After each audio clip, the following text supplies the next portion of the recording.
Aku mau bahas slide 10 sampai selesai dari PPT praktikum tadi. Di sini ada dua materi, keseimbangan konsumsi sama keseimbangan produksi. Aku bahas yang keseimbangan konsumsi dulu. Nah, di sini ada notes. Yang pertama ada total utilitas, itu U lambangnya.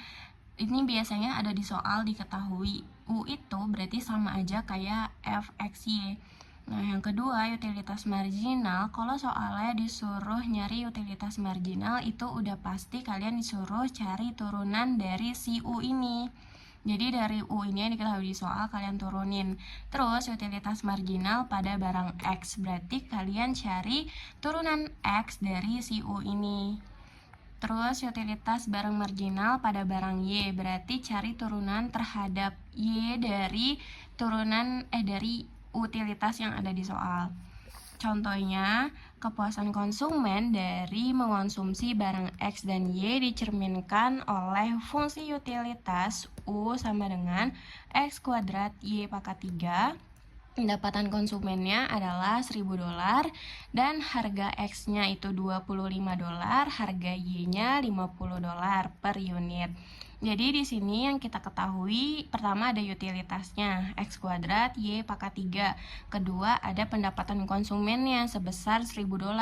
Ketiga ada harga barang X yang ini $25. Berarti kita tulis simbolnya PX karena price X, harga barang X 25.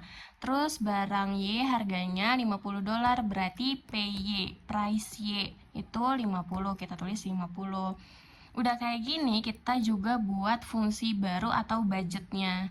Cara buatnya berarti harga X 25X ditambah 50Y sama dengan pendapatan. Berarti 25X tambah 50Y sama dengan $1.000.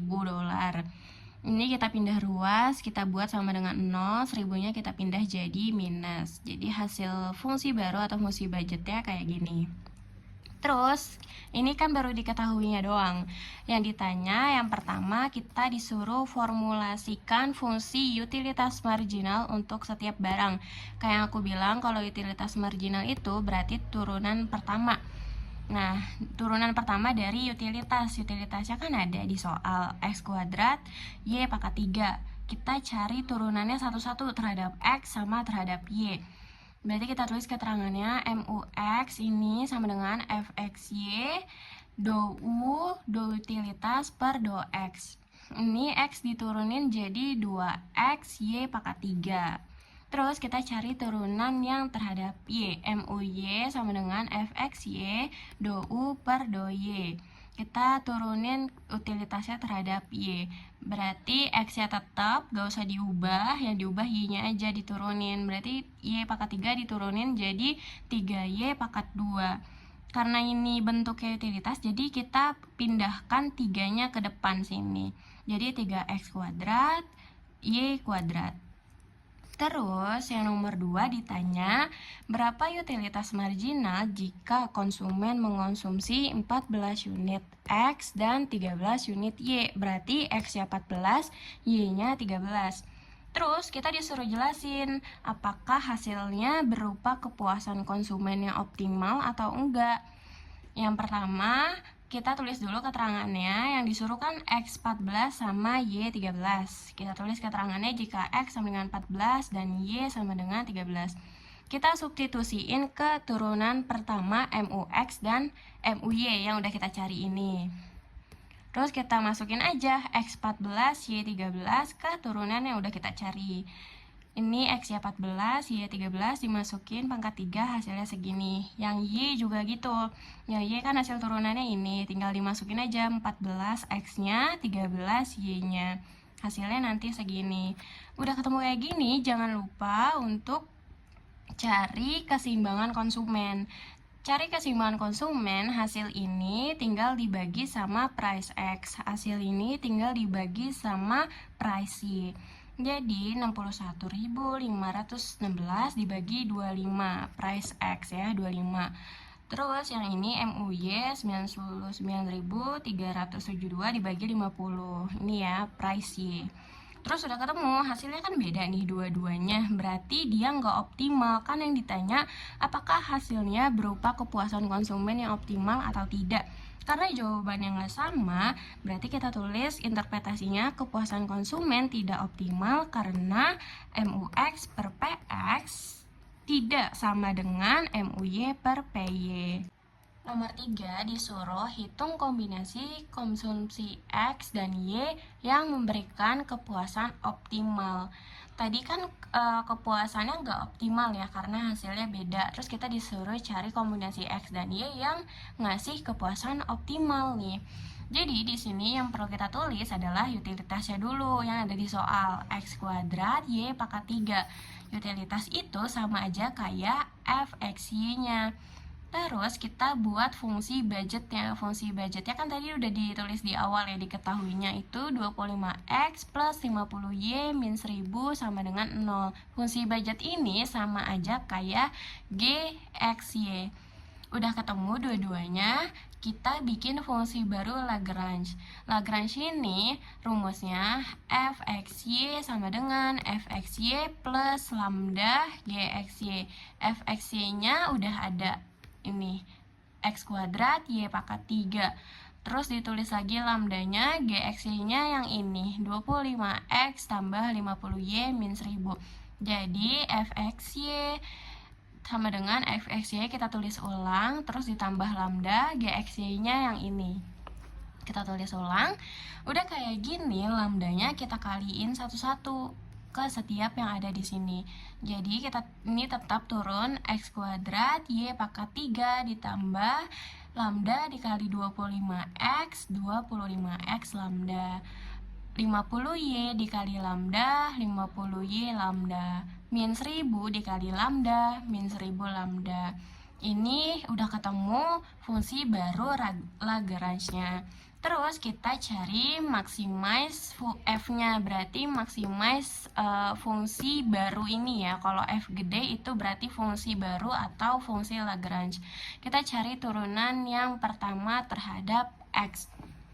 Kita cari turunan yang pertama terhadap x dari fungsi yang udah kita tulis tadi. Terus x-nya ini kan X kuadrat Y pangkat 3, yang bisa diturunin kan terhadap X aja ya. Berarti yang diturunin X-nya aja, Y-nya tetap. Y-nya nggak akan berubah. Jadi 2X Y pangkat 3. Terus di sini yang ada simbol X-nya kan cuma 1, 25X lambda. Kalau diturunin terhadap X berarti X-nya dicoret, sisa 25 lambda. Jadi turunan terhadap X-nya Fx sama dengan 2X Y pangkat 3 ditambah 25 lambda. Udah ketemu kayak gini, kita cari lambdanya. Lambdanya itu kita tinggal pindah ruas saja. Lambdanya jadi di sini sama dengan, karena ini pindah ruas, jadi ininya pindah jadi negatif ya. Min 2X Y pangkat 3 per 25. Ini disebut persamaan 1. Terus kita cari turunan terhadap Y, Fy. Turunan terhadap Y dari sini. Kalau turunan terhadap Y berarti X-nya tetap ya, gak berubah.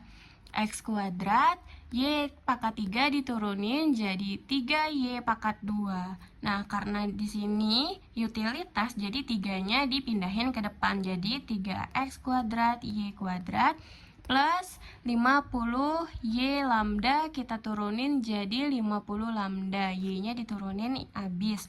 Jadi 3x kuadrat Y kuadrat plus 50 lambda. Udah kayak gini kita cari lambdanya. Lambdanya pindah ruas ke kiri sama dengan, ini karena pindah ruas jadi negatif 3x kuadrat Y kuadrat plus 50. Jangan lupa cari keseimbangannya. Keseimbangannya lambda yang pertama sama dengan lambda yang kedua.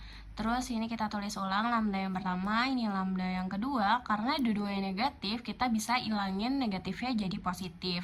Ini udah diubah jadi positif. Ini kan penyebutnya sama ya, angka kelipatannya. Berarti bisa diilangin dengan cara dikali angka yang sama. Jadi kita ilangin penyebut ini, caranya pakai dikalikan angka 50 dua-duanya. Jadi ini kali 50, ini juga kali 50. Penyebutnya tinggal kita coret aja. 25 sama 50, ini 2. Terus 50 kan habis. Terus ini 2 dikali 2x Y pangkat 3, jadi 4x Y pangkat 3. Karena ini habis, ini tetap turun.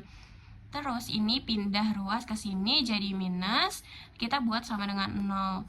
Udah kayak gini, kita faktorkan.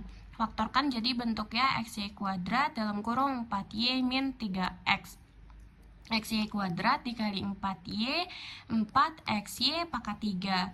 XY kuadrat dikali 3 min 3X, hasilnya adalah min 3X kuadrat Y kuadrat. Jadi dari faktor ini kita bisa tahu XY ini sama dengan 0, Y kuadrat ini sama dengan 0. Y kuadrat 0 berarti kalau Y pangkat 1 juga 0. Terus 4Y min 3X sama dengan 0. Ini kan kelihatannya agak rumit ya karena panjang.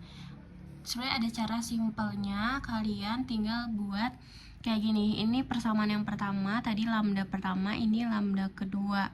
Ini tinggal kalian kali silang aja. 2 dikali 50 100 XY pangkat 3. Terus ini 25 dikali 3 75 X kuadrat Y kuadrat. Ini nanti tinggal diperkecil, dibagi 25, ini dibagi 25, hasilnya 3/4X, bisa kayak gitu. Terus udah ketemu kan Y-nya 3/4X, kita substitusiin ke fungsi budget yang udah kita cari tadi, 25X plus 50Y min 1000. Karena di sini yang diketahui baru Y-nya, berarti kita masukin Y 3/4X ke dalam sini. Sini tinggal dikali 50 dikali 3, 150 dibagi 4. Ini hasilnya 37,5X. Jadi 25X tambah 37,5X min 1000 sama dengan 0. Terus 60 ini ditambah jadi 62,5X min 1000 sama dengan 0. Ini 1000-nya kita pindah ruas ke sini jadi positif. 62,5X sama dengan 1000, X sama dengan 1000 dibagi 62,5. Jadi X ketemu hasilnya 16. X-nya baru ketemu, Y-nya belum. Kita masukin X 16 ini ke dalam Y sini. Berarti buat nyari Y-nya 3/4X sama dengan 3/4 dikali 16. Ketemu Y-nya 12. Jadi dari nomor 3 ini kita ketemu X-nya adalah 16, Y-nya adalah 12, yang memberikan kepuasan konsumen yang optimal, begitu. Yang nomor 4 soalnya, hitung nilai dan buktikan pada tingkat kepuasan optimal. Tadi kan udah tahu ya X sama Y-nya yang optimal. X-nya 16, Y-nya 12 yang udah kita cari. Kita masukin ke dalam utility yang ada di soal. X kuadrat, Y pangkat 3. Masukin X-nya jadi 16 kuadrat, Y masukin 12 pangkat 3. Ini dihitung jadi hasilnya segini. Terus kita disuruh buktiin. Cara buktiinnya substitusiin X 16 sama Y 12 ini ke dalam turunan MUX sama MUY yang udah kita cari di awal tadi. Kan turunannya 2X Y pangkat 3. Ini tinggal dimasukin X-nya 16, di sini Y-nya 12 pangkat 3, hasilnya segini. Terus ini turunan Y. Ini tuh dua-duanya turunan terhadap utilitas ya. Utilitas yang ini yang ada di soal. Ini turunin terhadap X, ini turunin terhadap Y. Jadi ini 3X kuadrat, Y kuadrat, tinggal dimasukin 3, X-nya 16 kuadrat, Y-nya 12 kuadrat, hasilnya segini. 110.592. Udah ketemu kayak gini, kalian cari keseimbangan konsumsi. Keseimbangan konsumsi tinggal ini dibagi sama harga X atau price X. Berarti MUX per price X. 55.296 dibagi price X-nya 25 ya, ada di soal, nanti hasilnya segini. MUY dibagi PY juga. Ini udah ketemu 110.592 dibagi price Y. Price Y-nya ada di soal, itu 50. Nanti hasilnya segini. Ini dua-duanya jawabannya sama, berarti dia optimal. Jadi tulis interpretasinya, tingkat konsumsi X 16 dan Y 12 memberikan kepuasan konsumen yang optimal karena MUX per PX sama dengan MUY per PY.